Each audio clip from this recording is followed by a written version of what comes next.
This is a story about pain that never spoke. Don't look away.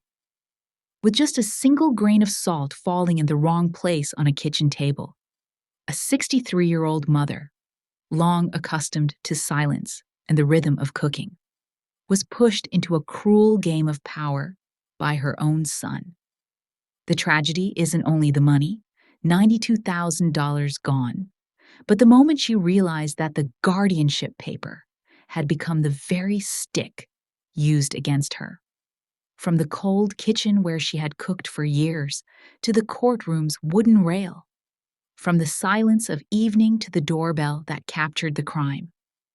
This is the journey of turning on the light, stripping bare the bitterest truth of a family. Is there still justice for a mother when her own son has taken everything away? Before we begin this story, let me know where you are listening from in the comments below. My name is Maggie. I'm 63 years old, and what I'm about to tell you today will forever change the way you see your own family. The first rule in my daughter's house was very simple: no salt. At first, it came from a good place. Mom shouldn't eat too much salt. It's better for your blood pressure. But the real message was, you don't get to decide anymore. I used to season by instinct, a pinch here, a flick there, until the soup had depth and the food had life. But in my daughter's kitchen, my hand moved through empty air, touching nothing but silence, and a sense of punishment I swallowed without a word. I moved in with Elena after my knees could no longer pretend to be merely stiff, and when the elevator salesman started remembering my name. I told myself it was a practical choice. Elena, with her serious eyes and gentle heart, called it temporary. Her husband, Cole, smiled the way a dentist does in commercials and said, "Don't worry, Mom, I'll take care of you." The way he said Mom felt kind at first. Later, I realized it was a leash made of silk. Control doesn't come with a hand around your throat. It comes in small changes. It alters your seasoning. It adds a comment here and there until you start telling your own life story in the voice of someone who might explode any minute. "Less salt, okay, Mom?" Cole would say, leaning on the counter, blocking the drawer with the knives. "Salt will make you swell." He'd pat my shoulder, like you would a child too naive to understand that fire burns. He moved my pill organizer to the top shelf, so the kids don't reach it. And each morning, he reminded me to ask him for my medicine, as if permission were a lesson in humility. Elena tried to smooth things over. She'd bring me a bowl of chopped fruit in a blue dish and tell me about a patient who made her laugh, about how working in pediatrics broke her heart but kept her going. Whenever Cole wasn't home, she'd quietly pass me the salt shaker from the corner of the kitchen, a tiny rebellion we shared with a silent smile. But guilt is like steam. It fills the room slowly until someone wipes it away. "You'll ruin everything we're trying to do," Cole said once when he found the salt. He didn't raise his voice. He didn't need to. He just placed it on the table between us, like a weapon already disarmed. Rule number 2. All bills go to Cole. "I'm managing the household," he said cheerfully. "Just keeping things organized." He smiled as if organizing were a sport, and he was the team captain. My bank card went into his wallet for safekeeping. After, he showed me a neat spreadsheet, color-coded like a spring garden. "Mortgage payments are tight," he said. "Rates are awful. Groceries are insane. You're not living in the 90s anymore, Maggie." He joked. But I saw the way Elena flinched when he said, "mortgage." I told myself it was just a season, like winter, longer than I'd like, but survivable if I kept myself warm. It started with small things. An Amazon charge I didn't recognize. An automatic payment for home warranty I never agreed to. 2 checks made out to cash. When I asked, Cole spoke fast. "You're a joint owner. We're all in this together." He handed me the pen and said, "Just sign, Mom. We'll pay it off soon." He was the kind of man who could make anything sound easy, even as I felt myself slowly being sanded down into obedience. Elena would say, "Mom, it's just temporary," her voice thinning under the weight of trying to stay calm. But there were good moments. Friday night pizza, half cheese, half veggies for me. Little June would climb onto my lap and beg for stories, and I'd tell her about summers at the lake, about how my sister dared me to jump off the dock, about the way the sun felt like toasted bread on our skin. I'd tuck the kids into beds that glowed from their moon-shaped lamps and tell myself the no-salt rule didn't matter if it kept the peace. I could give up a shaker to keep the table full, but control is mathematics. It balances softness with sharp edges. Cole would pat my shoulder at dinner and squeeze just a little too firmly. He'd ask, "Did you take your diuretics? You look a bit puffy." The words came like a weather report. He skimmed through my messages while syncing the family calendar. He opened a loan in my name to fix the kitchen, though we'd never discussed it. When I asked, he replied quickly, "You don't need to see the doctor so often, right?" The way he said it left no room for protest, only for swallowing and pretending not to notice. The day everything changed, I was at the bank, sitting across from a woman whose eyeliner was as sharp as a promise. She spoke the way nurses do, briefly, but with a gentle warmth around each word. "There are a few transactions larger than usual," she said, tapping the screen. "Do you recognize these?" The numbers hit me like cold water. $2,500 on Tuesday, $4,000 on Friday afternoon, 2 checks to cash. I heard myself laugh softly. "Oh, that's for the house." My smile felt like a tired disguise. The banker nodded, then slid a pamphlet across the desk, "Financial Safety for Seniors," as if she were handing me a torch in the fog. I never meant to be naive. I just wanted to be loved. And when you're tired, those two things are so very easy to confuse. The message came in late one afternoon, when I was sitting in the living room with a pensive gaze fixed on the television, which was showing indistinct images. It appeared on my phone screen, a brief text from an unknown number. "Are you safe? If not, meet at the corner bakery at 3 p.m. Ask for Nora." There were no warning signs, no promises, just a calm proposal that was hard to believe. But in that calmness, I felt a gentle shiver, like a wave just lapping the shore. I looked at the message, then turned to Cole. He was still absorbed in his computer, tapping at keys that seemed never to stop.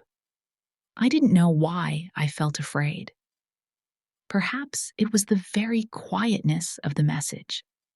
There was no challenge or accusation, only a gentle invitation full of implication. Perhaps, in truth, I had begun to feel like a pawn in a game Cole had set up. Everything was still fine.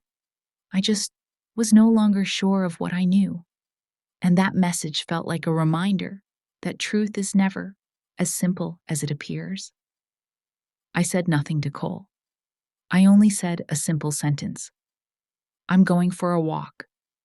He nodded without paying attention, his eyes still glued to the computer screen. I sensed something wasn't right in the way he looked at the numbers on the screen, but I didn't have the strength to face those questions just then.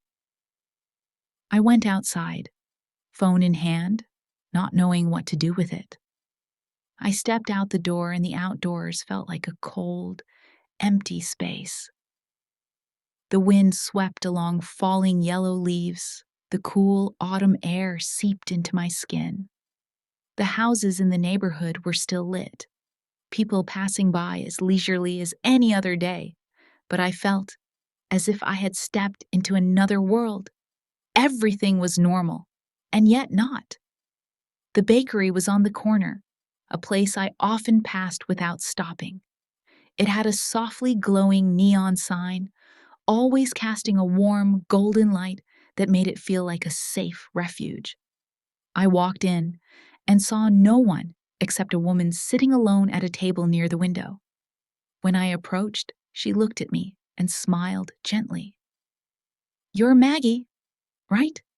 she asked, her voice just loud enough for me to hear, but not too loud. I nodded, feeling as if I had stepped into a conversation I hadn't prepared for. "Are you looking for me for something?" I asked. She let her eyes pass over the table, as if checking whether anyone was listening. "Nothing important," she replied. "It's just, Elena asked me to tell you that if you need to, you can come here and see me." I was a little surprised. "Elena? My daughter?" She nodded, saying nothing more. Her words made me feel that something was very strange, but I didn't ask further. A vague feeling rose in me, as if someone were watching me from afar and knew far too much about my life. She pushed a cup of black tea toward me. "Drink. This tea helps you stay clear-headed." I took the cup, but didn't drink right away. Instead, I sat down across from her. "Do you know why I'm here?" I asked, trying to keep my voice calm. She looked at me, her gaze steady. "I'm just someone who helps," she said. "What happens next is up to you." The whole room seemed silent, broken only by the bell on the door when a customer came in. She looked at me again, her eyes deep, as if waiting for me to say something. But I couldn't speak. I could only look down at the cup of tea in my hands, feeling as if I were standing at a crossroads with no way back. "I don't know what to do," I said softly. She only smiled faintly.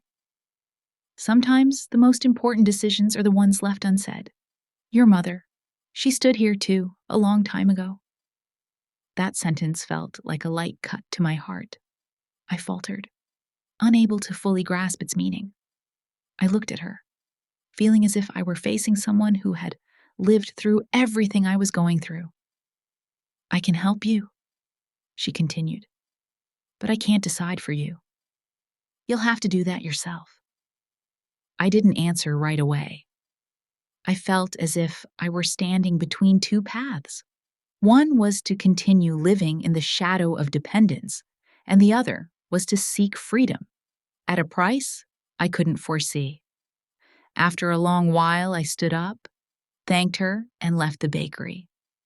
Night had fallen, and I felt as if I had just walked through a rain shower. I felt drenched, but not in pain. I looked back one last time and saw the bakery's neon light gradually fade into the dark. I didn't know whether I was ready to face what was coming, but I knew one thing for certain. Everything had begun to change. Back home, I saw Cole sitting at the dining table, eyes fixed on the computer screen as if he were finishing something important. I stood at the door, looked at him for a moment, then went into my room without saying anything. He looked at me and smiled, a smile I couldn't tell was sincere or just a mask. "Went for a walk?" he asked. I nodded, saying nothing more. Everything in me was a jumble. The fear was still there, but it no longer held me back. I knew I would have to face the truth, no matter how painful it was. And one day, when I was ready, I would say everything I had kept hidden for so long. That night, as I was getting ready for bed, my phone vibrated again. A new message from an unknown number. "Things are gradually coming to light, Maggie. Be ready." I looked at the screen, feeling as if an undercurrent were carrying me along. But this time, I wasn't afraid anymore. The fear no longer made me tremble. Only curiosity remained, and I knew I would have to find the truth, whatever it might be. I used to think what kept me upright were the soft things, a breath of hot soup, the children's laughter, Elena's hand brushing mine as she passed through the kitchen. But this morning, what kept me from slipping were things ice cold. Dates, times, transaction codes, penalties, a red stamp. The truth comforts no one, but it lays bricks beneath your feet. Nora texted, short and to the point. 9 a.m., Legal Counseling Center. Bring your notebook and statements. I shoved the envelope to the bottom of my bag and covered it with a bunch of celery and a few apples. A clumsy kind of camouflage. The second floor of the red brick building smelled of old paper and ink. Ava, a lawyer with her hair tied high, greeted me with a just right smile. Ms. Maggie, we'll take this step by step. Ava handed out forms and asked, brisk and tight, who holds the cards? Who knows the passwords? What have you signed recently? Do you have a copy of the contract? Who witnessed it? I answered as if reading out the self-critique I'd been writing in my head for months. In the margins, Ava marked 1. Freeze credit. 2. Change recovery email. 3. Turn on two-factor authentication. 4. Request stamped statements. 5. Always have a witness. I opened the envelope. The papers rasped softly against each other, like quick breaths. Ava passed me a highlighter. Circle the transactions you didn't make. Green loops sprouted. $2,500, cash withdrawal. $4,000, kitchen renovation. Though the cabinet handles were still old, 2 checks made out to cash. A home warranty, dated the same day as household shopping. Then the thing that made my hands go cold. A HELOC tied to Elena's address. My name next to Cole's under co-guarantor. The block letters were so neat, they felt emotionless. Were you given an explanation before you signed? Ava asked softly. I heard again the phrase from the kitchen. Sign quickly for me so the file is tidy. The smell of gasoline on Cole's jacket, Alina's eyes sliding away. I shook my head. Ava nodded. We'll request the original contract to compare signatures. For now, write a statement. Who was present when you signed? What was said? Whether you kept a copy. I wrote, I signed under pressure to hurry. Penalties and interest were not explained. I did not keep a copy. Each stroke of the pen pulled out a thread, caught under my skin. When I finished, my back was straighter. Ava clipped the statement to the front of the file. This is your voice.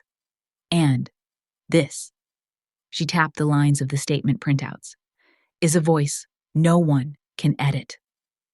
We stopped by the bank branch. Kayla, the teller with razor-edged eyeliner, invited us into a private room. Ava spoke, every word hammered in. The client requests stamped statements. Flag all cash withdrawals over $1,000. Confirm that the recovery email change was performed in person by the account holder. Enable alerts. For transactions over $200. Kayla turned to me, asked a few more details, then pressed a stamp. Completed. The sound of the stamp was like a bolt sliding home. On the way back, Nora tugged me into a copy shop. Make 2 extra sets, seal them, write the date and time across the seams. 1 set to the backup email, 1 set to someone you trust. She smiled. Rough roads call for extra seatbelts. I hugged the stack of papers and felt my lungs open to a measure of air.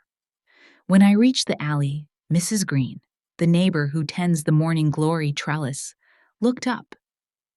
I saw the day you were locked out. If you need a written statement, I'll sign.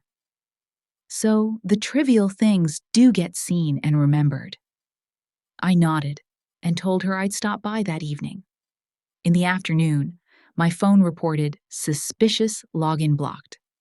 Cole heard the ping, but stayed easy. Systems are touchy these days. Read me the verification code, will you? I looked at the screen, tapped, not me, and put the phone away. I can check it myself. For the first time, I heard my voice without a tremor. That night, I laid the file out on the table, photographed each page, and sent them to a new inbox with a name that sounded like an innocuous recipe.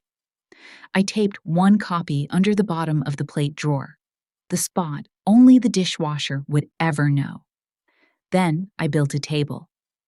Date, time, amount, memo line, evidence, who was present, potential witnesses.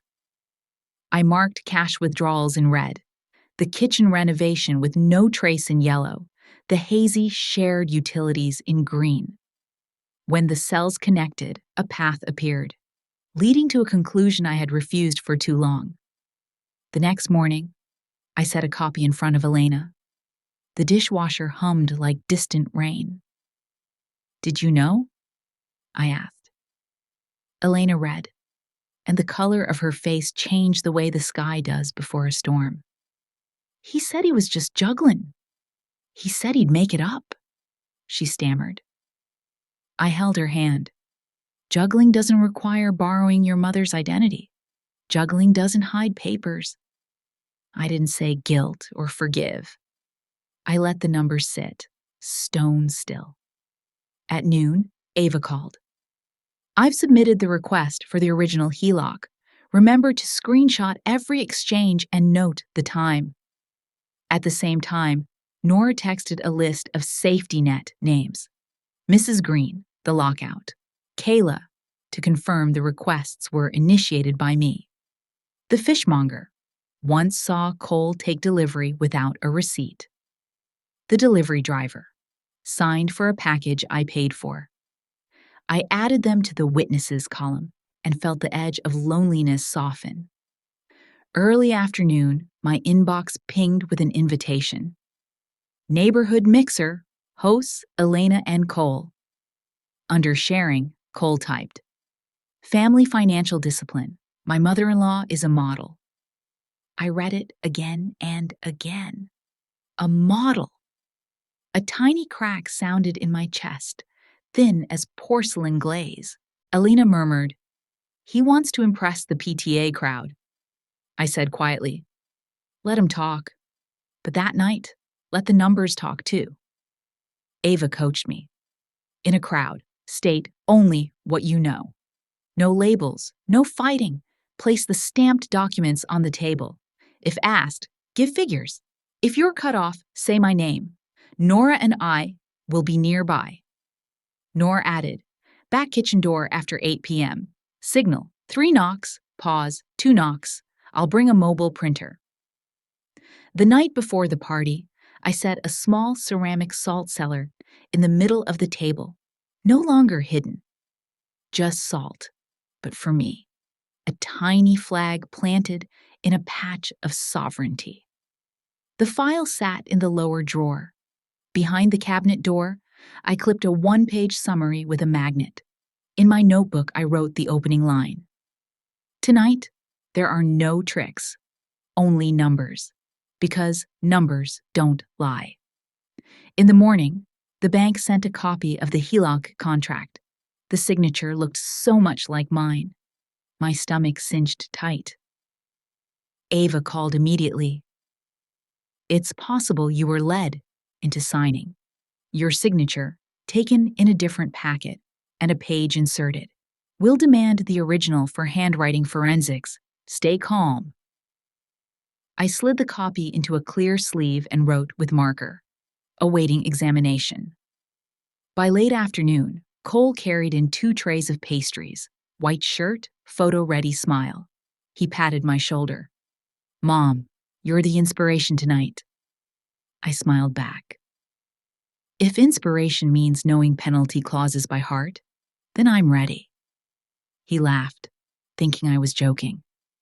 Guests arrived, butter and sugar in the air, lemonade, the drumming feet of children. Cole raised a glass and spoke smoothly about discipline, optimization, mom as a model. Eyes followed.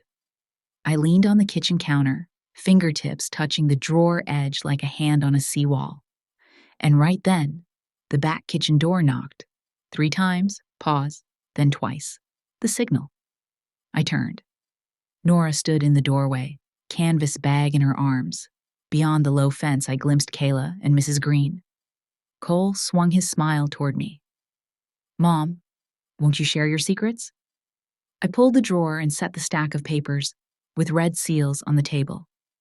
There are no secrets, I said, my voice full and steady. Only this. Numbers don't know how to lie. The room's temperature dropped by half a tone. Someone leaned forward. Cole kept smiling, but a fine tension traced the corners of his eyes.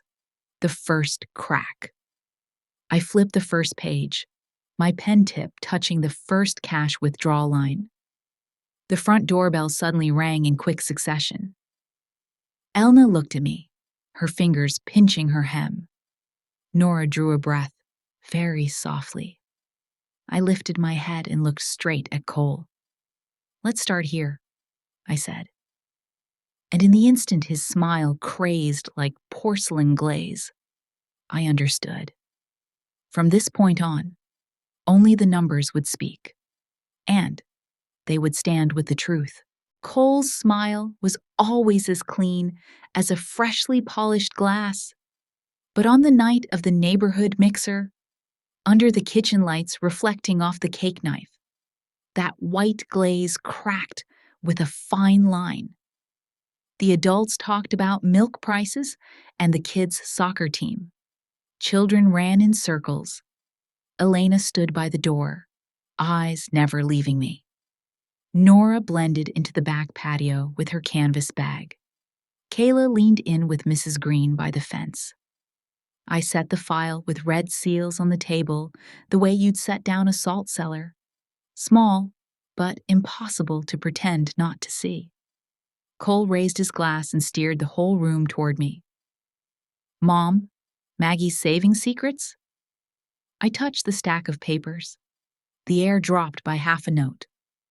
There are no secrets, I said. Only numbers. They don't know how to lie. The first page sprang open. This cash withdrawal. Shared utilities. No receipt. Someone set a glass down too hard. Clink. Cole still smiled. That was the day we replaced the water heater. E-receipt. Let me find it. I turned another page. $4,000 in kitchen renovation. Same-day home warranty fee duplicated. The kitchen doesn't have anything new. A soft rose from a corner of the room. Kayla moved half a step, her eyes shifting into work mode. Nora placed a mobile printer on the counter, its little fan humming like a gentle insect. I laid down the blue ink statement. I signed under pressure. Penalties and interest were not explained. I did not keep a copy. The words, penalties and interest, fell into the lemonade bowl, heavy as stone. Ava appeared in the kitchen doorway, not noisy, just present. If anyone needs, I'll show you how to request the original contract for free. Evidence goes with the numbers. Cole instantly changed tempo, lifted his glass to cut the flow. Let's keep it fun tonight. Music came on. Guests drifted, but the undertow had shifted.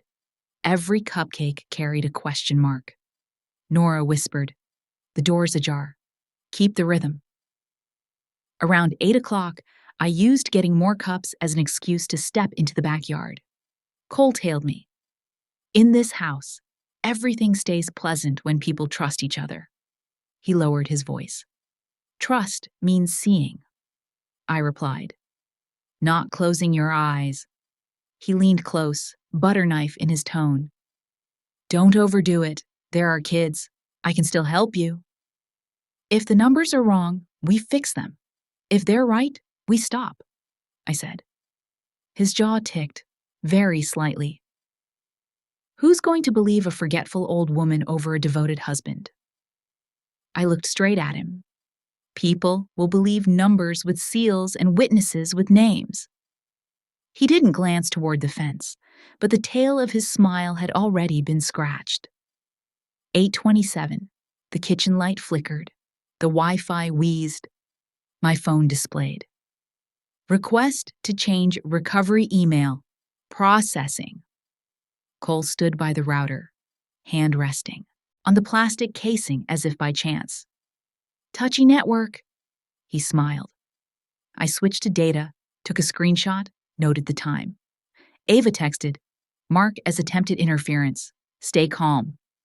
Nora counted. 1, 2, 3. The notification flipped to failed. The air felt like someone had just taken a bite and missed. 9:10. The guests thinned. Nora handed me a USB. Scans, templates, contacts. Ava slid over a checklist.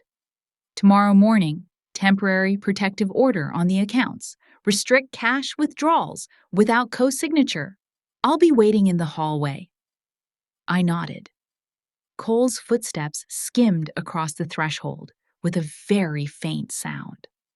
The front door closed behind the last guest. The kitchen suddenly felt wide and cold. Cole gathered napkins, his smile smooth again. Fun night.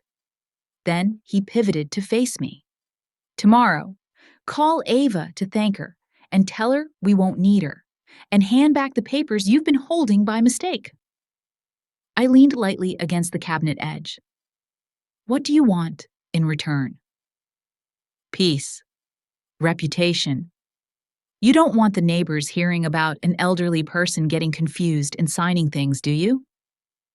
He shrugged, polite to the point of nausea. Adults settle things by agreement. That's extortion, I said. He dropped his voice another half tone. If you prefer a nicer word, call it guardianship. Tomorrow, I'll speak to the school about an unsafe environment. You trip. You forget to turn off the stove. I'll petition to be your financial guardian for everyone's peace of mind. The word guardianship hit the tile floor like a pebble striking the night. Elena stood in the doorway, face white. Cole, that's enough. I'm protecting the household, he answered, voice still silky. Elena turned to me. Mom, lock your door from the inside. I'll sleep next to you. I nodded. In the bedroom, I sorted the papers, slipped Nora's USB into my coat pocket, set my phone on the nightstand, and turned on the recorder. A new habit. I wrote in the notebook. 22:47. Threat of guardianship. 22:51. Attempt to change recovery email failed. 22:58. Elena sleeping beside me. In the hallway, the wood creaked softly, like someone shifting their weight. My phone lit up. Email from Kayla, 9:15 a.m., printing the original contract. Can issue a statement of no prior authorization. Message from Nora. There's a camera on the back fence. If he performs, let me be the audience. 3 soft knocks at the door. Pause. 2 more. The signal. I jumped up and pressed my eye to the peephole. Blue light reflected off the shirt of a local police officer, next to the neighborhood manager. We received a distress signal from this address. The officer said, we need to speak with Maggie. Behind me, the floorboard sounded again, very faint. I slid the bolt and opened a sliver of light. Cole appeared right behind me, voice soothing. Oh, must be some misunderstanding. Everything's fine here. The officer's gaze skimmed over Elena's slightly trembling wrist. The manager cleared his throat. We've had 3 anonymous calls about account interference and threats of non-consensual guardianship. This is a welfare check. Nora's text popped up on my screen. Hold to the line. I want to speak privately with the officer, with witnesses present. I looked straight ahead. I want to speak privately, with witnesses. Kayla stepped in from the fence and held up a bank ID. Mrs. Green raised her hand. I can attest to certain events. The weight of the room shifted, like a tabletop pushed off level. Into the kitchen, the officer said, neutral.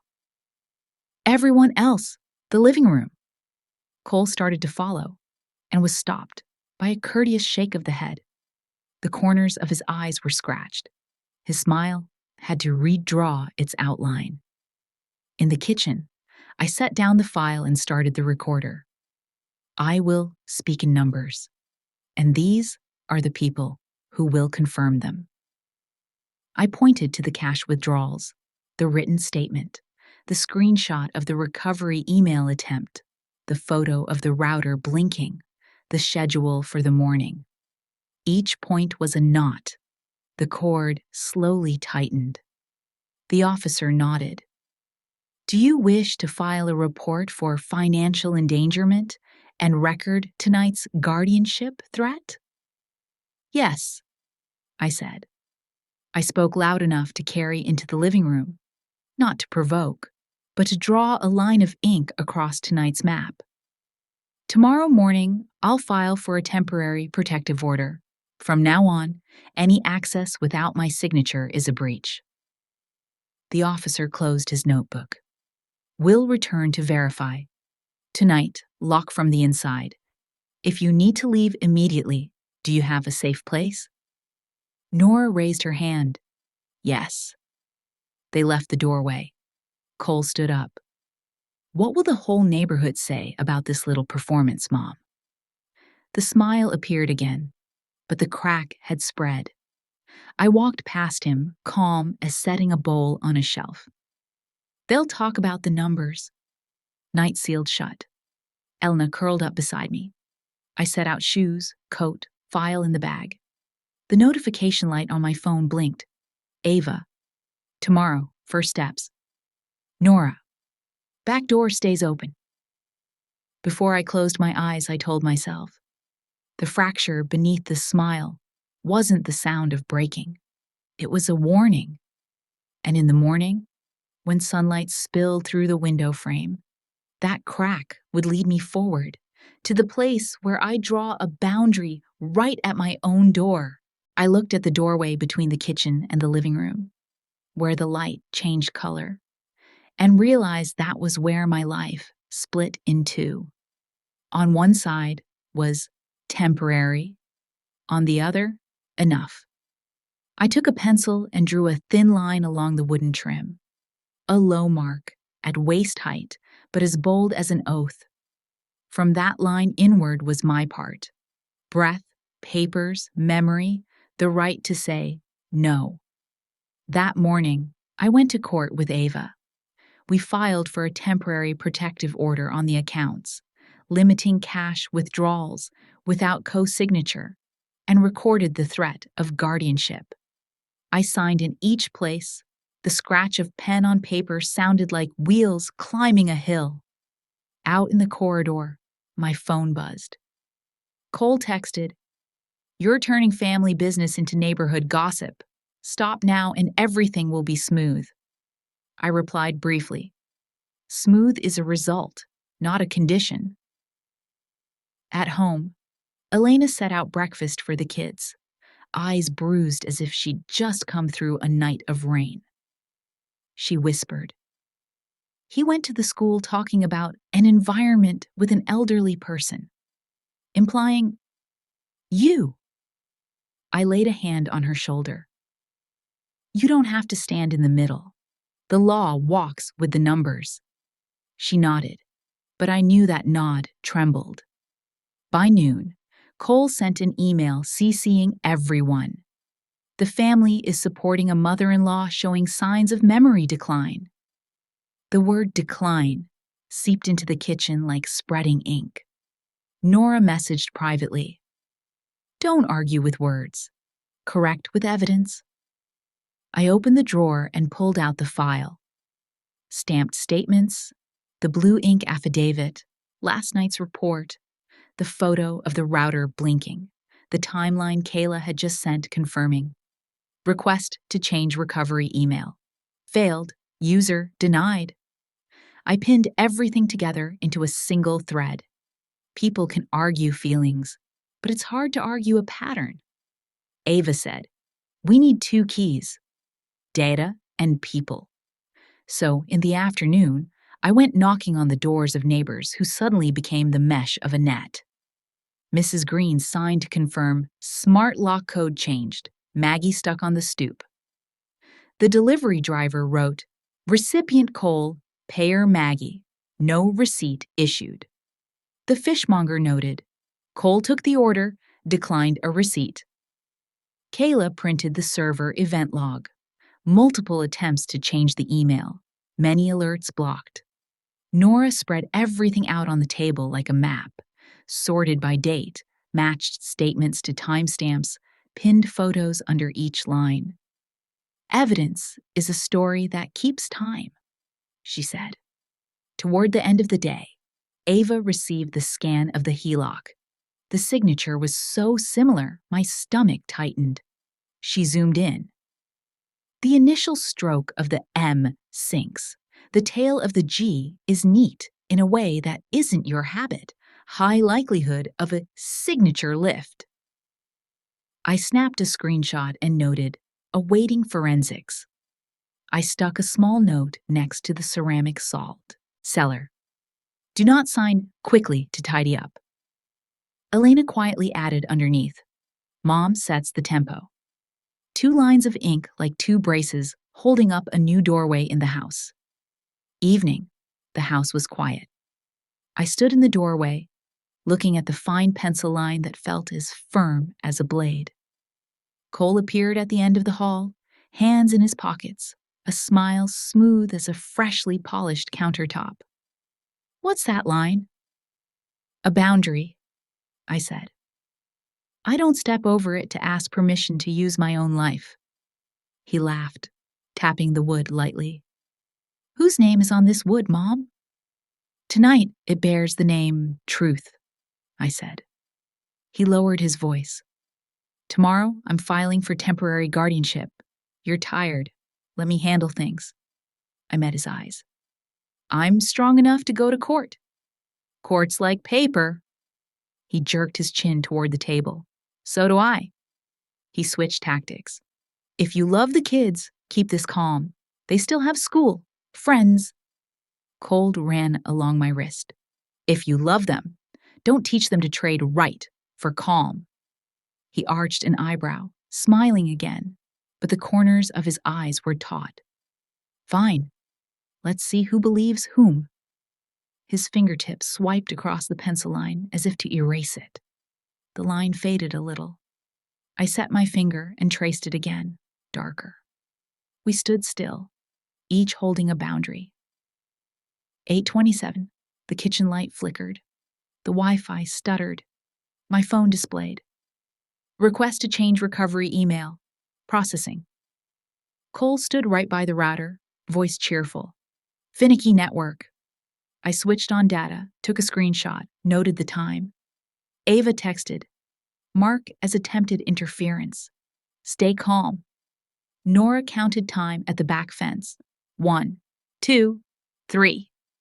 The notification flipped to failed. The air felt as if a bite had been taken and missed. 9:10. 2 people in home services shirts knocked. Scheduled by Cole. Generator inspection. I spoke through the door. "No appointment. Please leave." Nora raised her phone. "I'm recording." They withdrew quickly. Elna murmured, "He won't stop." "We're not running," I said. "We're setting chairs." Ava suggested we record a time-stamped video statement. We stood beneath the salt cellar. I held up each document. Cash withdrawals, no receipts. Kitchen renovation, no trace. Attempted email change, blocked. Guardianship threat, reported. When I said signature lift, my voice caught, then carried on. Nora watched and sent 2 words. Clear enough. Near midnight, the house was so quiet the clock sounded like it was measuring seismic shifts. I sat on the floor, back against the doorway, my hand resting on the pencil line. From the front door came a very soft clack. Someone was trying the code. Once. Silence. Twice. The status light turned amber. I signaled. Elena switched off the kitchen light. My phone buzzed. Ava. Do not open. I'm alerting. The neighborhood manager.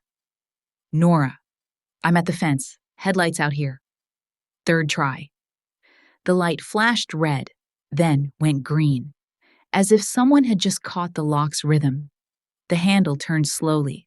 I stepped back exactly a hand's span and stopped at the line. Beside me were the table, the file, the red seals, Nora's USB. In front of me was the door, easing open. The crack widened into a dark slice.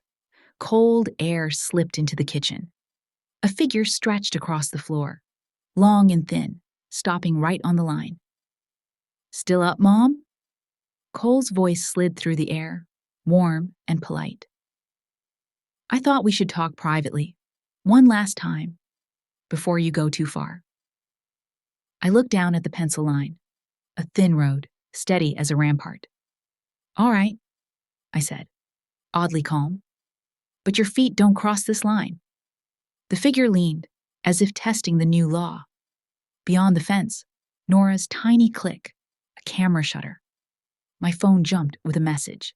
Kayla, 9:15 tomorrow, printing the original contract. I'll be there. Ava's text overlaid it. Manager en route with the local officer. Hold steady. Cole tilted his head, his smile curling again. Then you first. Which truth are you planning to tell? And what price are you willing to pay?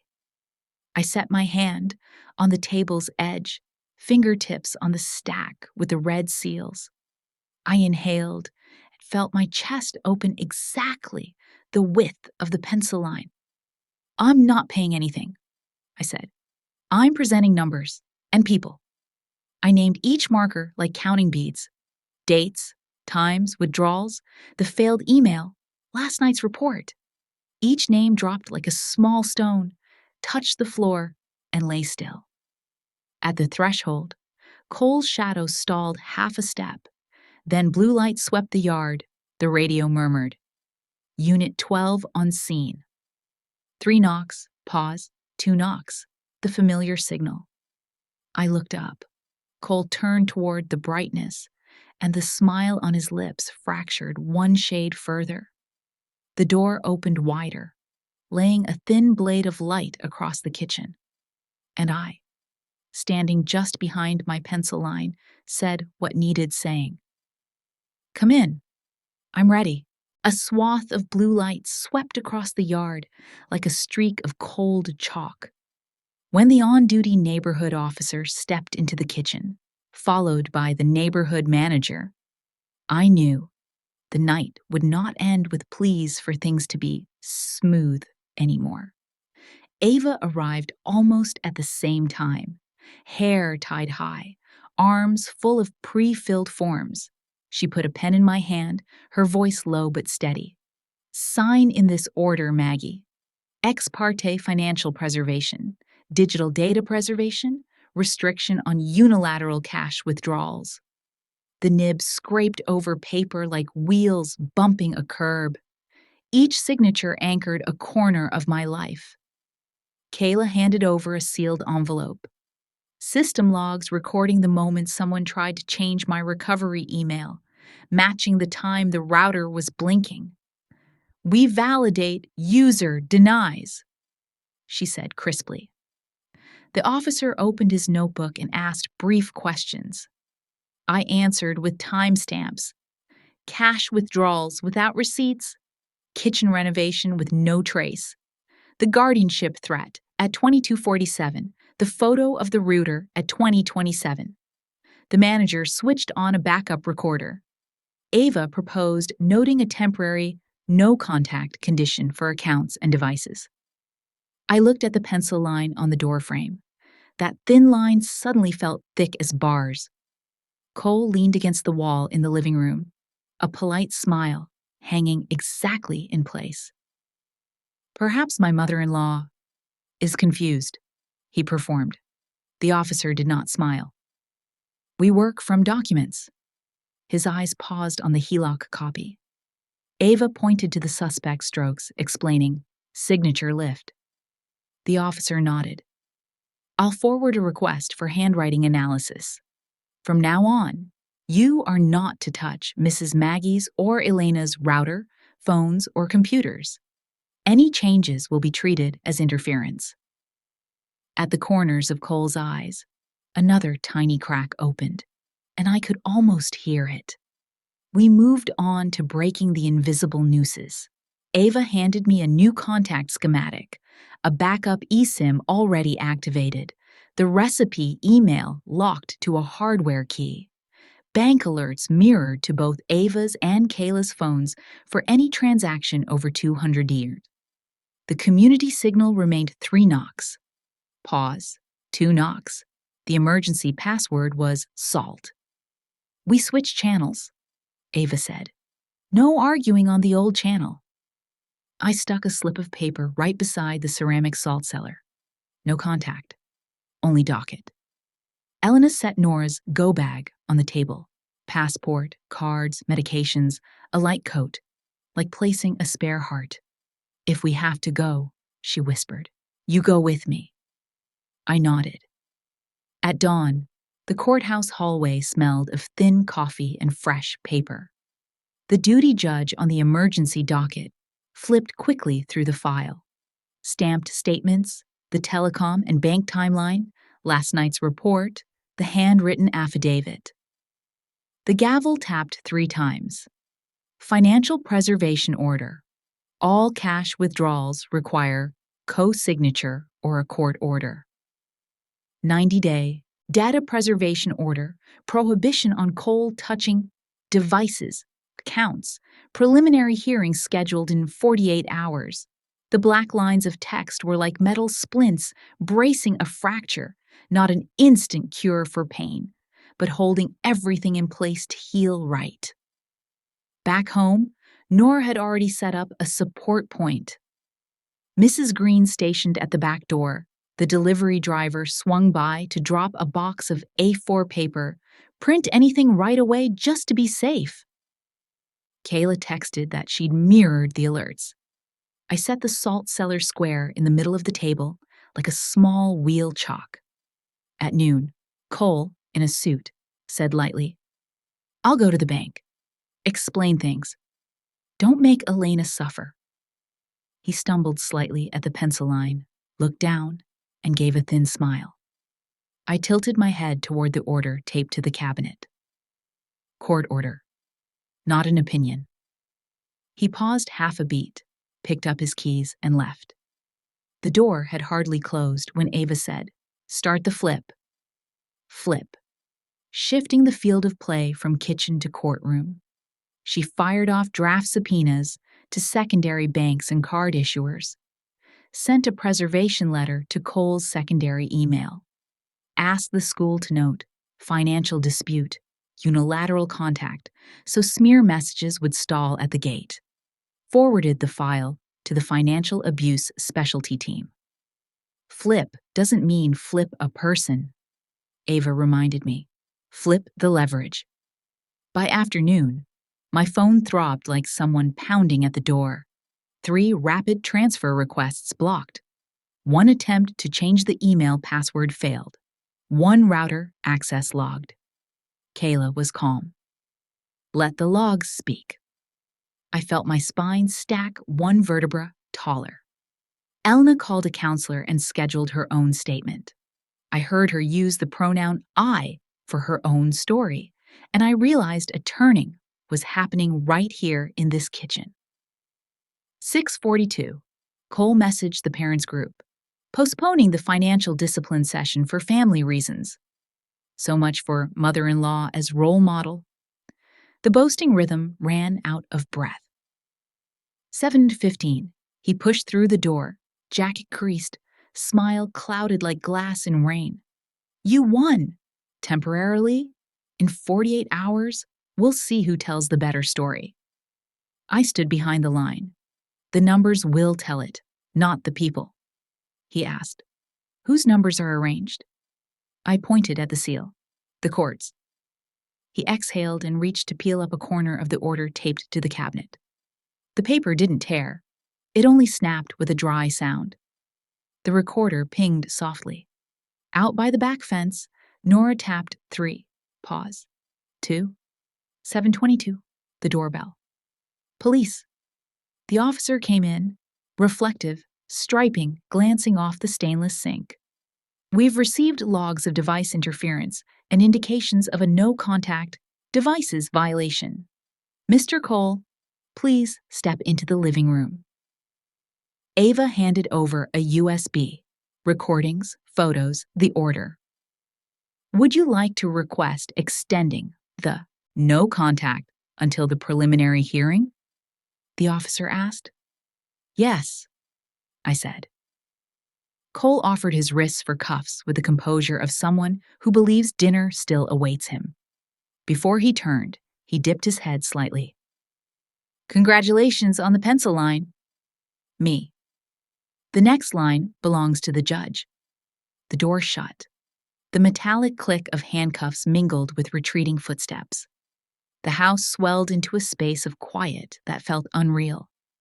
I brewed a pot of tea, opened my notebook, and stamped a summary in short lines. Preservation order. Issued. No contact. Devices. In effect. Preservation letters. Sent. Flip. Underway. Elena. Statement tomorrow. Nora. On watch. Kayla. Monitoring alerts. Ava. Drafting arguments for the 48-hour hearing. I placed a dot after each line and felt my heartbeat place one too. Late at night, water in the neighbor's pipes ran thin and even. I leaned against the doorway, noting how the pencil line already looked darker than last night. My phone buzzed. An unknown number from the holding facility.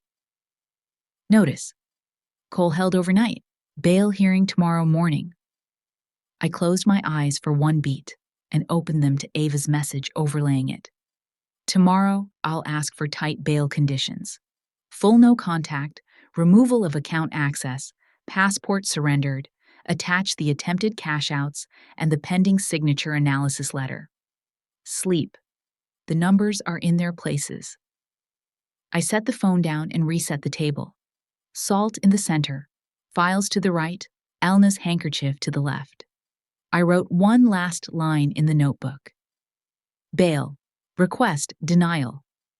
Then I blew out the small candle still burning on the windowsill. In the thin dark, I could hear the house breathing clearly, as if wood and brick had also just completed a shift to a new stance. And in the deepest part of the quiet, a promise appeared, neat as a single stroke.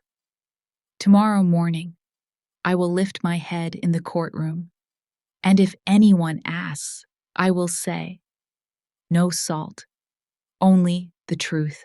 Morning in the courtroom smelled of new paper and cheap coffee.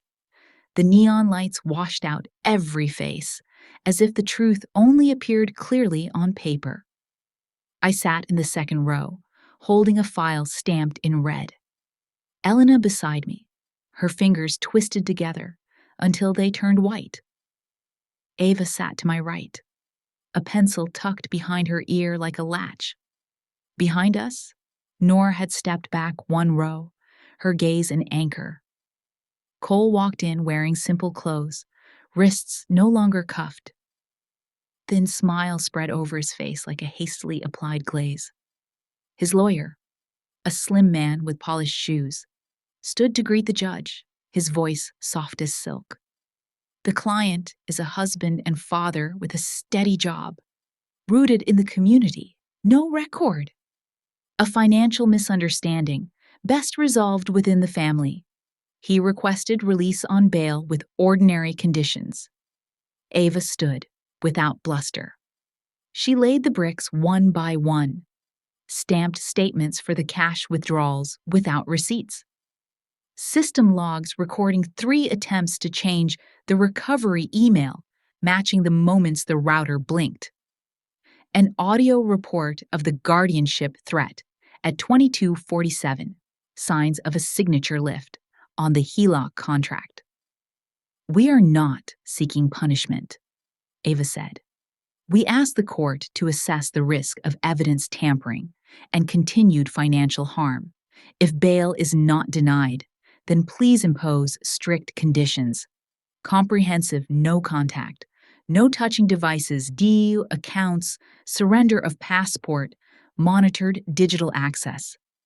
Cole's lawyer smiled and blew a light puff of smoke. Flickering lights happen in any home. Cash withdrawals are a habit. Guardianship is a sincere worry for a forgetful mother-in-law.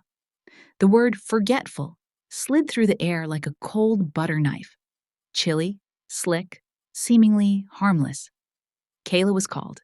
She read out timestamps like reciting the periodic table.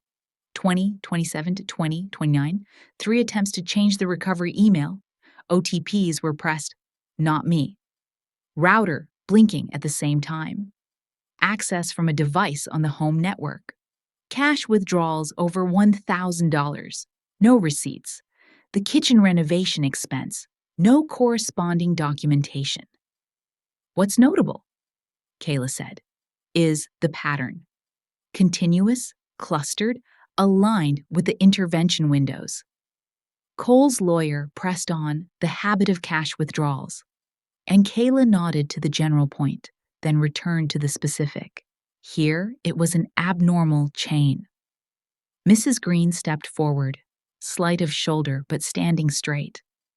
On a rainy night, she saw me sitting on the stoop because the lock code had been changed. Inside, Cole held a phone and laughed. The whole room rustled very softly. I looked down at my hands, still gripping the folder edge, but no longer shaking. The judge asked if I wanted to speak. I stood, my back resting against an invisible pillar built by numbers. "I don't want anyone to go to jail," I said. "I want truth to go first, freedom to follow. I don't sign to lose my own name." I placed the blue ink statement on the lectern, my slanted handwriting, no one guiding my hand. Cole's lawyer pressed, had I ever forgotten to turn off the stove, mixed up my medications? "Some days I'm foggy, some days I'm clear," I replied. "But numbers don't get foggy. And last night, I have a recording." The clerk played a short clip. Cole's voice speaking about guardianship, polite to the point of chilling, echoed off the 4 walls like a metal doorknob at midnight. The judge closed the file and propped his chin on his hand. Bail is not a reward or a punishment. It's an assessment of risk. Here, the risk is not flight, but interference with assets and witnesses. The gavel struck. Bail denied. The word denied fell flat, without a splash, yet it altered the structure of the surface. Elena exhaled like someone breaking the surface of the water. Cole's smile didn't have time to reattach. What followed was a pause, not remorse, but the confusion of someone used to winning. His lawyer requested a hearing within 48 hours. Ava nodded, her pencil tapping the folder's edge like a metronome. The courthouse hallway smelled of warm metal. Ava operated like an emergency shift, immediately sent the order to the bank, the telecom, the email provider, requested the school note unilateral contact be stopped at the gate, blocked off a priority 24-hour slot for signature forensics, scheduled a counselor for Elena that afternoon. I heard myself say, "Thank you," no longer as courtesy, but as the breathing rhythm of someone returning to order. Cole passed by, his eyes skimming, a smile pulling up halfway, then snagging like a curtain caught in a track. He said nothing. The escort nodded, and their shadows drifted to the end of the corridor, reflecting a steel gray sky in the glass. Outside, a young wind slipped down the collar. "What do I tell the kids?" Elena asked, eyes red. "That their hero isn't a hero?" I said I wasn't rewriting fairy tales. I was teaching the children to tell salt from sugar. Nora sent a photo of the salt cellar in the middle of the table at home, the sunlight slanting across the wooden lid like a period closing a sentence. Confirmations dropped in like marbles falling into the right holes. The bank froze cash withdrawals. The telecom preserved logs for 90 days. The email was locked to a hardware key. The school stopped accepting smear information. My spine stacked itself one vertebrae higher. Elna went into the counselor's office. Out in the hall, I heard the pen touch paper like a needle, closing two edges of fabric. In the evening, Ava rehearsed my testimony for the 48-hour hearing. No labels, only timestamps.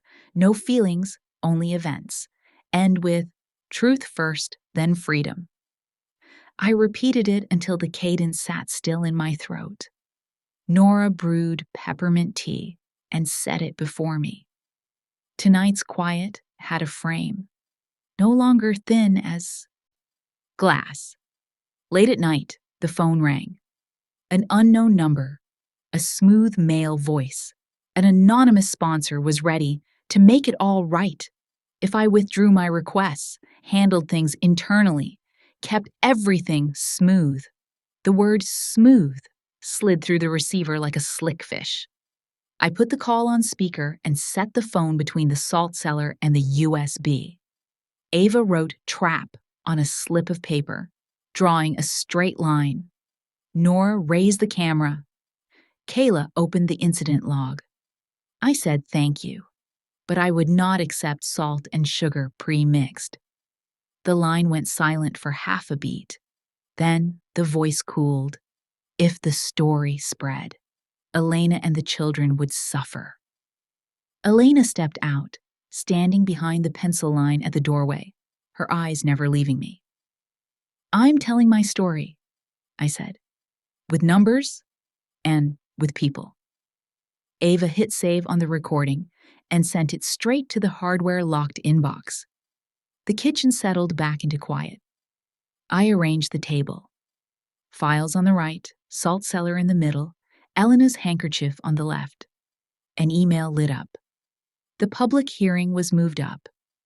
Note: additional witnesses have confirmed. Ava texted, "In the morning, we'll file a supplement on the anonymous call with the handwriting comparison." Kayla closed with, "Systems quiet, no anomalies." Nora dropped a hand emoji, 5 fingers spread like a net. Early the next day, after dropping the kids at school, we headed for the courthouse to find a few lenses already at the gate. "Do you want to say anything to the community?" a reporter asked. Microphone raised high. I paused at the pencil line in my mind, the boundary between defensive silence and speaking to protect. Ava touched my elbow. Nora nodded. Elna squeezed my sleeve. My phone buzzed. New notification. The court confirmed additional witnesses. On the list was Elena as an independent witness.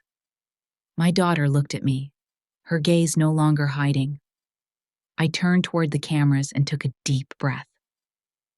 "Truth first, then freedom," I said, the opening line I'd practiced all night.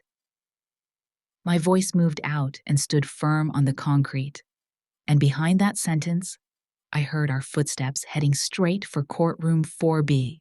On the morning of the public hearing, the sky was a dim gray like warm steel.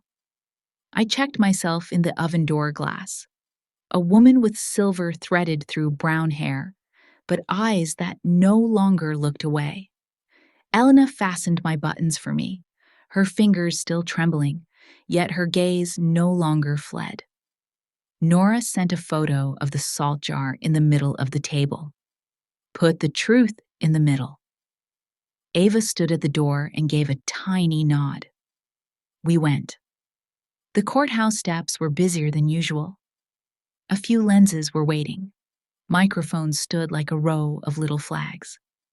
I remembered the invisible pencil line in my head, the boundary between defensive silence and speaking to protect.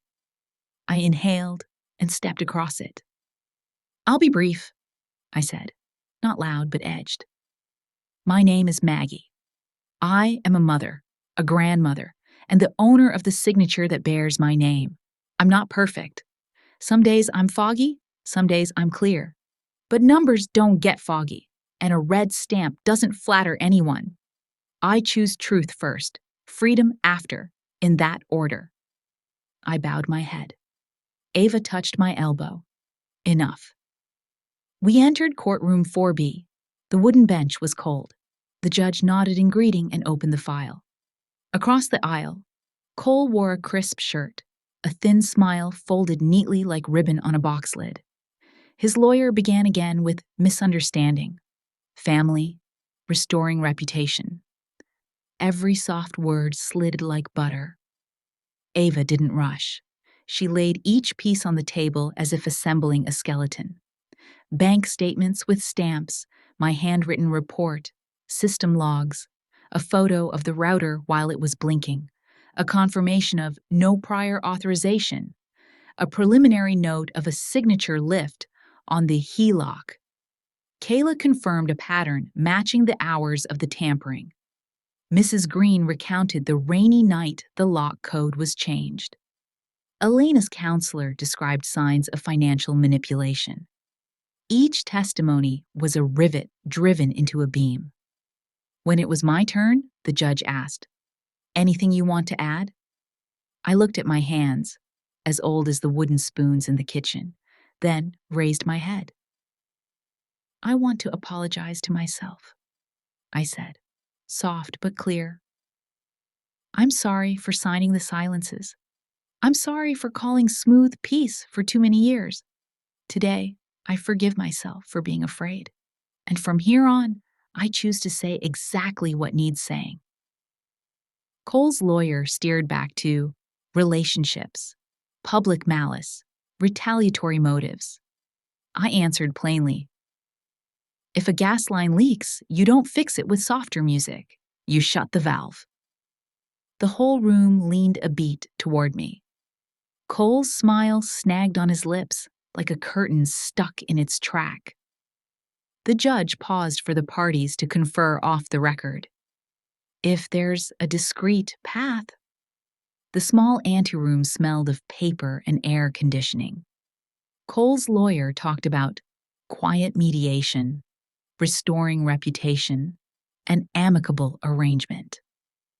Ava set down 3 sheets, a checklist of court orders, data preservation, and no contact conditions. "If you want it smooth," she said, "you climb each rung, you don't skip steps." Cole leaned in, met my eyes, the smile returning like muscle memory. "What do you want, Mom?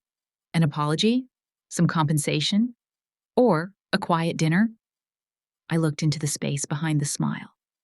"I want my name used only when I nod," I said. "And I want the kids to learn to tell salt from sugar. Don't mix them." He curled his lip. "You're turning a family matter into street gossip." "No," I said. "You brought the street into the house when you used my name as a master key." Ava closed the conversation with one word: enough. Back in the courtroom, the judge read expanded temporary conditions. Restricted access to assets, supervised digital access, a ban on direct or indirect contact, preservation of the status quo until a full hearing. Each line was a step down to level ground. The gavel fell. Elena exhaled like a bolt sliding home.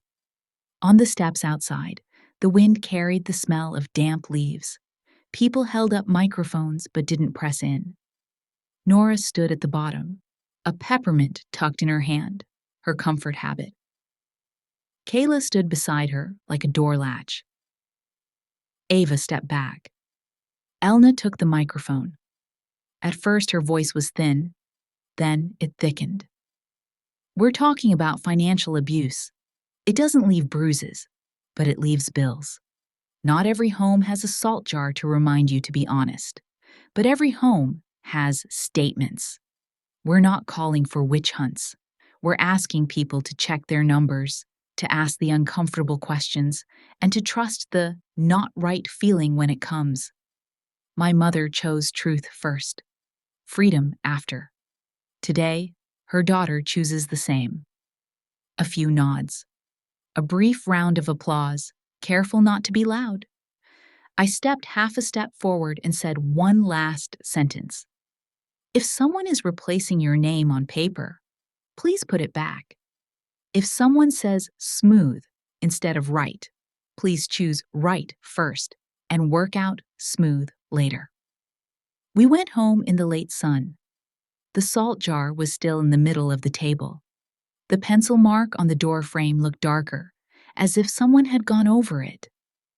Ava opened the calendar. Nora checked the eyes-on rotation around the house. Kayla texted, "System's quiet. The order has propagated to the branches. Logs are being peeled apart." I brewed tea and set it in front of Elena. My back was straight in an unshowy way. The phone buzzed. An email from an unknown address. "I have this, if you want to look." The attachment was a screenshot of a chat on a gray background, blue text. "Once the signature's in, the rest is adjusting the story. Be patient for 2 months." Below it was a timestamp, matching the week the HELOC was opened. My heart cinched for a beat. Ava called immediately. "Don't open. Anything else? I'll run the sweep on a clean machine." Nora texted, "Turn off the Wi-Fi. I'm at the fence." Kayla, "I'm asking the provider to verify the source." I turned to Elena. One glance and she understood. She didn't cry. She nodded, slow and sure. I stood in the doorway and set my finger on the pencil mark. The wood was cool, the line deep enough to feel with the skin, not just see with the eye.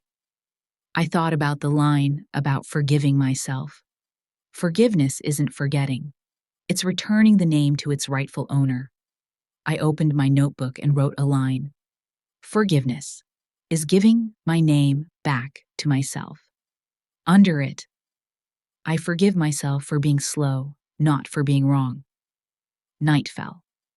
In the kitchen, the tea was still warm. The USB drive within reach. Out on the lane, a patrol car passed, the engine idling in a steady, low hum. I got another email from the same address. Just one sentence. Ask Cole's former teacher. And a second photo. A blurred frame of a man standing outside my fence the previous night, turning his face right where Nora's camera would catch it. Not Cole. Ava looked at the photo and lowered her voice. This guy used to coach a few cases of adjusting the story. If that's right, he's a link. Nora sent more images from the camera, one license plate gleaming under the light. Kayla texted, "I'm tracing the mobile network around the area at that time." I set the table again. The salt jar in the middle, the photos to one side, files stacked in columns, the USB right by my hand. I wrote one more line beneath, forgiveness. Tomorrow morning, bring these photos to court. Truth first. I dotted it. The light flickered. The house breathed slow and deep. Near midnight, the phone buzzed again, a calendar notice from the court. Additional witness, 10:30 a.m. tomorrow. Beneath it was the name that sent a brief chill up my neck. The former teacher the email had just mentioned, confirmed ready, after receiving cross-checked evidence. I looked at Elna. She held my hand, steady. I whispered, truth first, freedom after. In the corner, Nora gave a thumbs up. Ava snapped her laptop shut. Kayla sent one last line. Data chain matches. High likelihood. I turned off the light. Before full dark, I caught a glimpse of myself standing on the right side of the pencil line. Somewhere outside, a nightbird tapped on the metal roof, like a count. And just beneath the calm, I heard the hinge of the next morning stir. The new witness would pull another chair up to the table. We had already made room. Center of the table, next to the salt jar. I woke before the alarm. The kitchen was as quiet as a blank sheet of paper, only the clock ticking in fine beats. The salt jar was still in the middle of the table, the pencil mark on the door frame as dark as last night. I placed my fingertip on the line, thin but stiff like a tendon that has knit. Start again, I murmured, as if instructing little Maggie from long ago who would flip the switch one more time when the darkness refused to retreat. In the morning, Ava brought a packet titled Aftercare. Build the safe spine first, she said. We replaced all the mechanical locks, ditched the smart lock, moved the router into its own lockbox, made a small safe under the sink. Only Elna and I kept keys. Switched bank authentication to a hardware token, changed the phone number to a backup eSIM, turned on parallel alerts to Ava's and Kayla's devices for any transaction over 200. Kayla set an inventory rhythm schedule. Monday, email, Wednesday, statements, Friday, log backups. Nora stuck a tiny note under the salt jar. Everything important needs rhythm. Elena reset the kitchen. She hung the apron on the right hook, put the wooden spoons in the right drawer, set the recipe book on top of the microwave. I want everything back to its proper name, she said. I understood. She wasn't only talking about spoons. I clipped a folder labeled My Name, ID, Insurance, Original Court Orders. Another folder labeled Washers held notarized copies. On the shelf, the Truth Journal, 2 lines a day. On the first line, I wrote, Truth is a habit. On the second, Elena wrote, and safety is a habit with witnesses. By noon, we shifted from fixing the house to fixing the community. Nora booked a room at the library. Kayla designed a flyer for Salt and Statements, a short talk. 15 minutes of my story, 15 minutes for others, 20 minutes for reading statements, 10 minutes for Q&A, 5 minutes of takeaways. I didn't want a workshop. It sounded like a lectern. I wanted a kitchen. We prepared a kettle of tea, a tray of pastries, a basket of slim handouts, and a stopwatch. In the afternoon, Mrs. Green brought a pothos plant. Put it by the window. This one is hardy. I placed it beside the pencil mark. The green leaves lifted like small hands clinging to the light. The delivery guy dropped by and grinned. Hope, Salt and Statements, is packed. At the school gate, the principal asked me to draft warning signs of financial abuse for parents. The parish down the block messaged to borrow the content for a safety check night. Thin threads connected, becoming a soft yet sturdy net. In the evening, I practiced the talk in the living room, no microphone. Read your statement like a story. Time, place, people, motive. Wherever there's a missing witness, paper or person, put a question mark. Nora played the tough audience. What if it's someone you love? What if they're holding your child? What if they say, just sign to keep it neat? I answered, nothing is neater than the truth. The first Salt and Statement session was more crowded than I expected. There were dress shoes and flip-flops, and an older gentleman with big glasses sliding down his nose. I told it through 4 images: the salt jar, the pencil mark, the red stamp, and the tap signal. 3, pause, 2. Kayla showed how to turn on bank alerts. Ava explained no contact for devices. Nora handed out the mini safety net. Each person wrote 3 names they could call late at night. In the corner, Elena served pastries. Each one had a slip of paper attached. Truth first. People told their own stories. Lent my name for a car purchase. Took a quick loan to help the kids. Asked me to sign to keep it neat. Each tale like a grain of salt, stuck in the throat.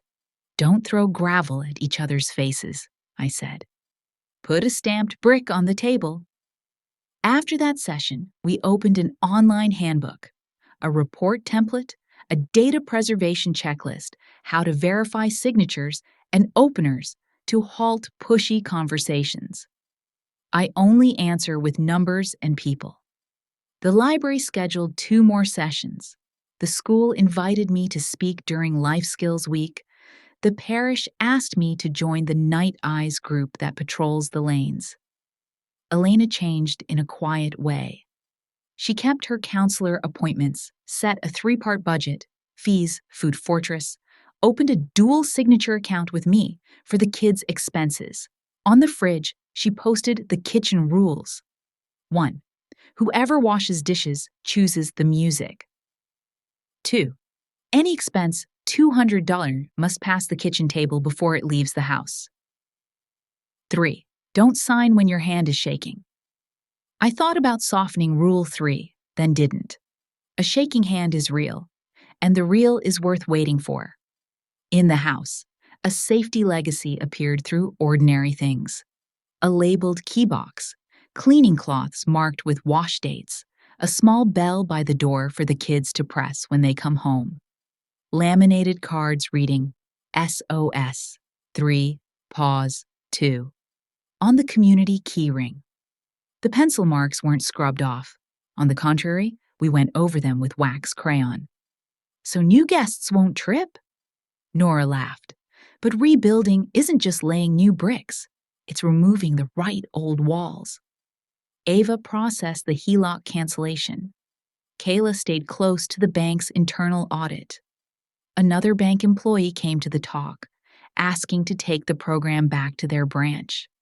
I realized the truth isn't bitter. It's salty, the taste of salt, and it makes people less thirsty. Late afternoon, an email from internal controls detected procedural discrepancies, proposed returning withdrawn amounts, temporarily suspending involved personnel, referring the file to authorities, meeting schedule 9 a.m. Monday. I printed it and set it under the salt jar. Elena looked and nodded. There's a way. That night, we hung a small sign under the pencil mark. My share. The kids wrote their names next to it. His handwriting slanted, hers rounded, both grinned wide. Maybe legacy begins when children write their own names without anyone adjusting them. Sunday, the library was packed. An elderly gentleman clutched a land deed. A preschool teacher asked for printed report templates for parents. The whole room laughed when I told the story of hiding the salt. Laughter without sting, like sunlight touching a glass. At the end, a short-haired woman handed over a brown envelope. I used to be a student of Cole's former teacher. I don't want to be silent anymore. Inside were 3 sheets, screenshots of messages instructing, adjusting the story, a schedule of commission transfers, and a handwritten note. Urgently reassure mother-in-law, use the forgetful frame. Ava skimmed it. Her eyes darkened, then brightened like a switch flipped the right way. At night, the house went to bed early. I sat alone in the kitchen. Legacy is a big word for a small kitchen. But when I looked at the salt jar and saw the thin light on its wooden lid, I understood it wasn't big like a signboard. It was big like a habit. So many people doing it that reminders weren't needed anymore. I opened the truth journal and wrote, "Today, No one hid the salt. Elena added, "Tomorrow, return the name to its rightful owner." Monday morning, before the 9 a.m. appointment at the bank, the doorbell rang. The mail carrier handed me a white envelope stamped with the county court corner mark. I signed for it, my hand steady. Inside, supplemental summons, 10:30 a.m. Today. Review of restitution and fees per new evidence, with a handwritten line in blue ink. Respondent's proposal, season to taste, will be considered. Those 3 words, season to taste, made me hitch half a beat. It was the name of tomorrow evening's community fundraiser, a title Elena jokingly chose, Season to Your Own Taste. I gave the paper to her. Her eyes flashed the same question that flared in me. What does he intend to season into the truth? I clipped the summons into the My Name folder, set the salt jar on top as a weight. "Let's go," I said, "to meet the numbers and the people." At the head of the lane, Nora waited in the car.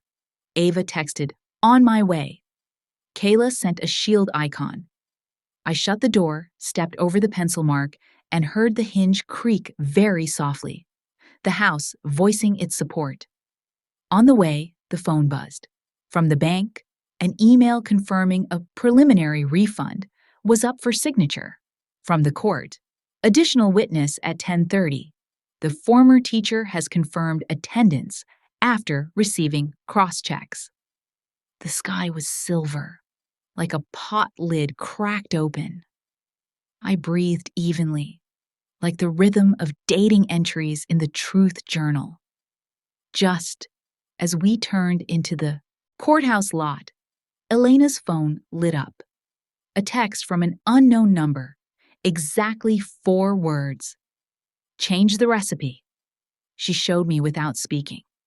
I lifted my eyes to the arrow pointing to room 4B, more certain than ever. No matter who tries to change the recipe, we still season to a single taste, the taste of truth.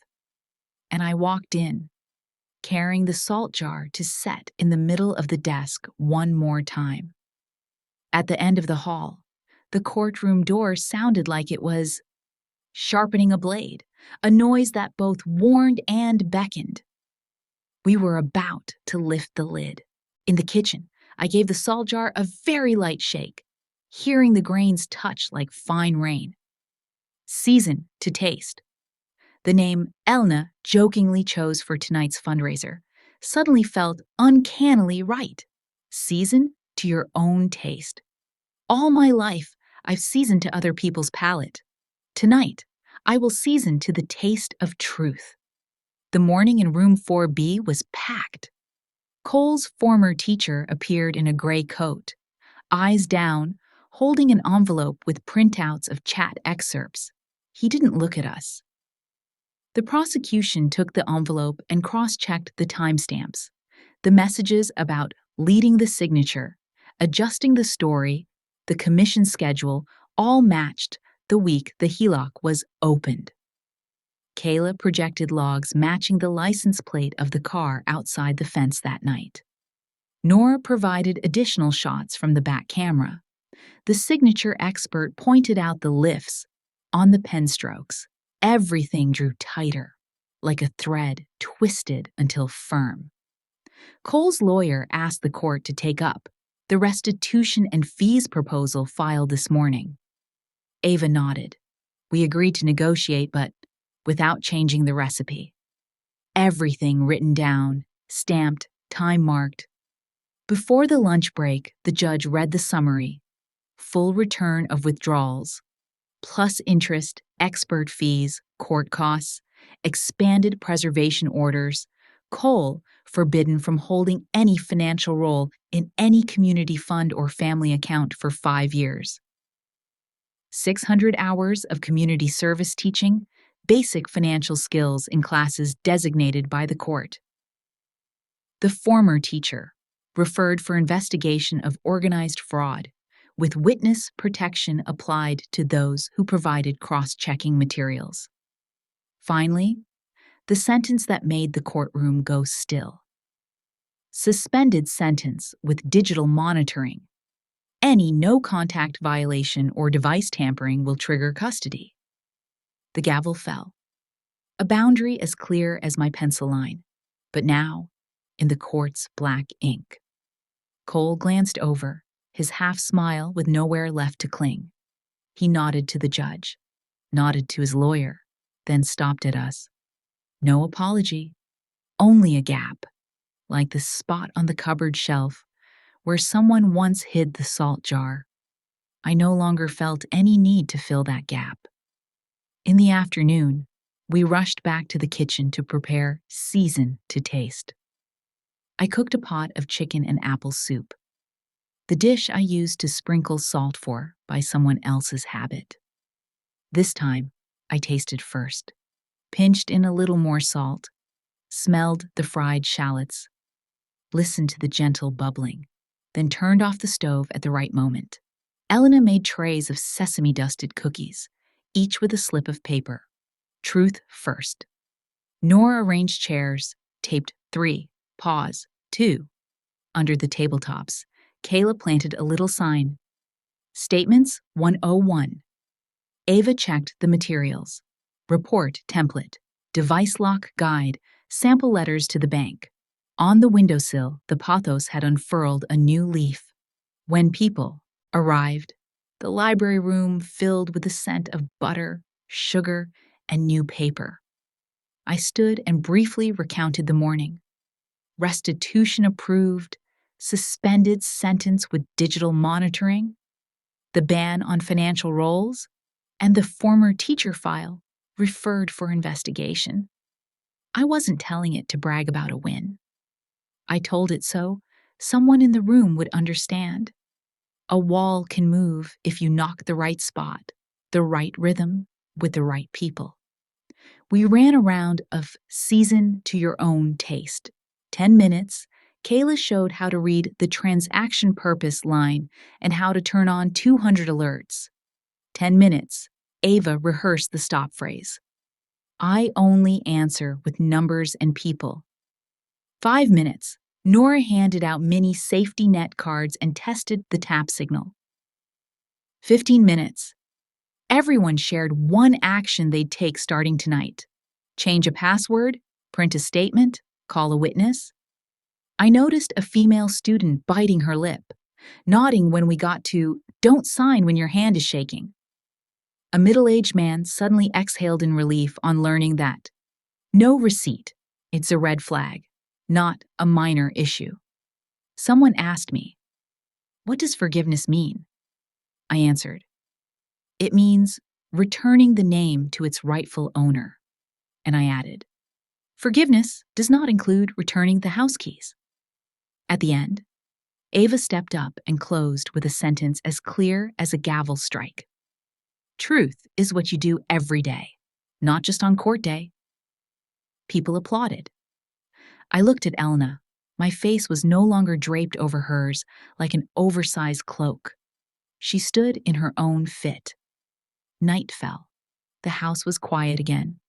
The salt jar lay in the middle of the table, the USB right where a hand could reach, the pencil line darker because the kids had gone over it again with wax crayons. I brewed 2 cups of tea, one for me, one for Elena. "Mom," she said, "if one day my hand starts shaking again," I set my hand on the back of hers. "Then we stop. We taste first. We call someone, then we season." Outside the fence, Nora clicked the gate lock. In the kitchen corner, the pothos tilted slightly in the AC breeze, the small motion of something growing. 2 days later, the bank convened.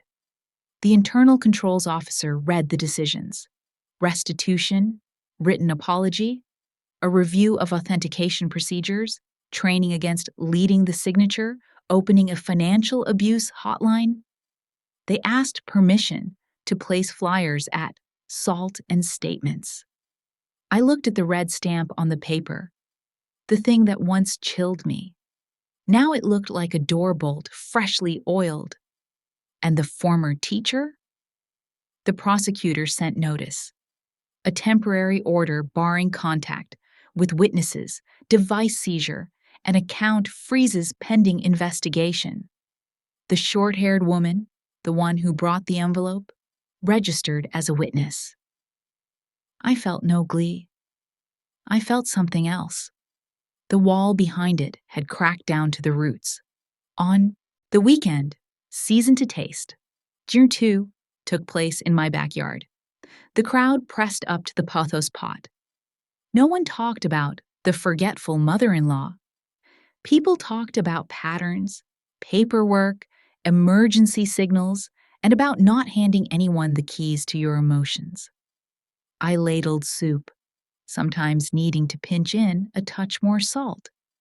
An older aunt laughed. Now I finally understand what it means to season to my own taste.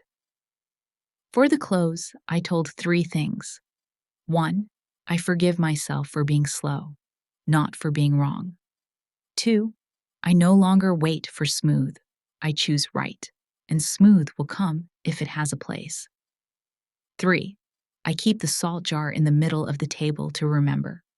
Truth tastes salty, not bitter, and it keeps us from thirst. Elena stepped forward and said the closing line I should have said.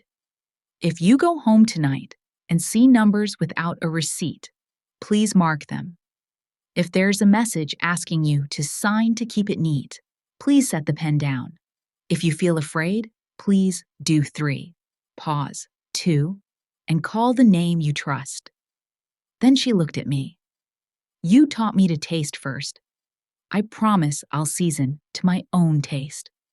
Lastly, I want to say to you, the person reading my story, please open your phone and turn on alerts for transactions over 200.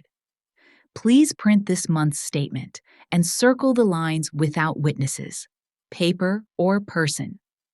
Please write down 3 names you can call late at night. Stick that paper under any salt jar in your home.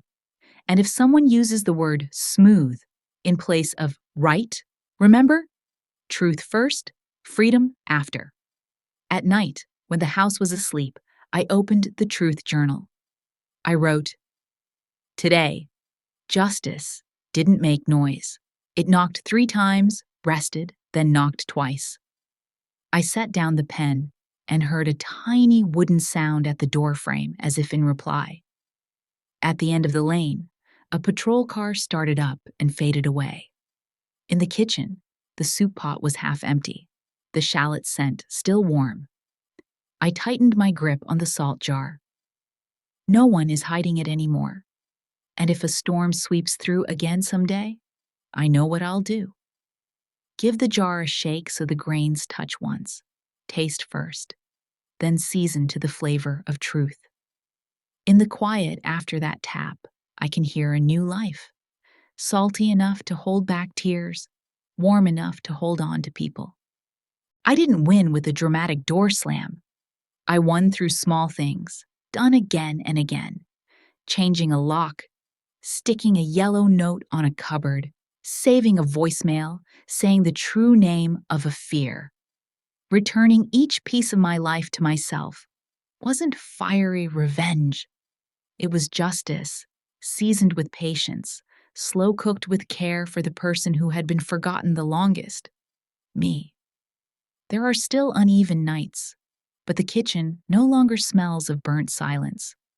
I open the window, set a pot of soup on the stove, hear the wind chime touch once and fall quiet. On the corner of the table, the dented lid salt jar stands still, a gentle witness to a simple promise. From now on, I will season to my own taste, live by what is right, and call everything by its name before it can press me down. If this story holds any revenge, it is revenge through peace, letting the law handle the law's part, while the heart relearns gentleness. Revenge by lighting up the dark rooms of my own house and my neighbors, so that those who hide have nowhere left to go. Revenge by joining hands with others, holding the latches together. Name it. Turn on the light. Call someone. I write these lines like placing the final note on a quiet piece of music. If you've come this far, perhaps you too have stood before a door somewhere, hearing your heartbeat knock. I want to hear you. What is the smallest thing you've done, or will do, to turn on the light for yourself? Say it in a sentence, or just 3 words. Not to inspire, but so we can set our little latches side by side and build a stronger door together. As for me, tonight I'll sprinkle another pinch of salt over my soup. Just enough. Just right. And warm enough for one person. For now. And, little by little, for many more.